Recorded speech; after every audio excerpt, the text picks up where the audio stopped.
Chapter 3 Elihu's Lessons, the Unity of Life 1. Again Elihu met his pupils in the sacred grove and said, 2. No man lives unto himself. For every living thing is bound by cords to every other living thing. 3. Blessed are the pure in heart, for they will love and not demand love in return.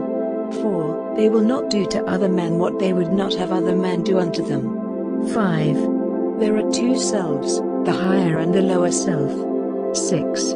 The higher self is human spirit clothed with soul, made in the form of Allah. 7. The lower self, the carnal self, the body of desires, is a reflection of higher self, distorted by the murky ethers of the flesh. 8. The lower self is an illusion and will pass away, the higher self is Allah in man, and will not pass away. 9. The higher self is the embodiment of truth. The lower self is truth reversed and so is falsehood manifest. 10. The higher self is justice, mercy, love and right. The lower self is what the higher self is not.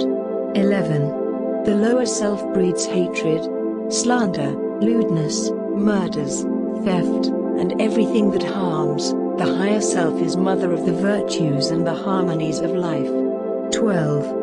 The lower self is rich in promises, but poor in blessedness and peace. It offers pleasure, joy and satisfying gain, but gives unrest, misery and death. 13. It gives men apples that are lovely to the eye and pleasant to the smell. Their cores are full of bitterness and gall. 14. If you would ask me what to study, I would say, yourselves, and when you will have studied them, and then would ask me what to study next, I would reply, yourselves.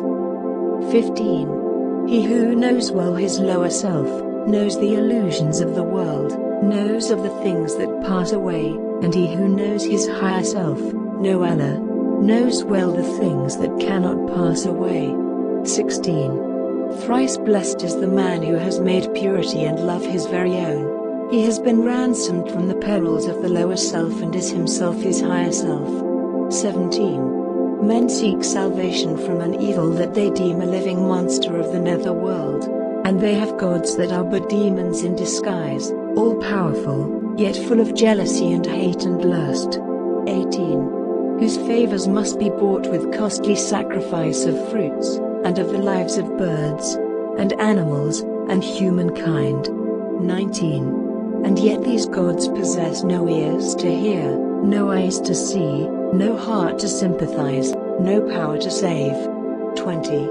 This evil is a myth, these gods are made of air, clothed with shadows of a thought. 21. The only devil from which men must be redeemed is self, the lower self. If man would find his devil he must look within, his name is self. 22. If man would find his savior he must look within, and when the demon self has been dethroned the savior, love, will be exalted to the throne of power. 23. The David of the light is purity, who slays the strong Goliath of the dark, and seats the savior, love, upon the throne.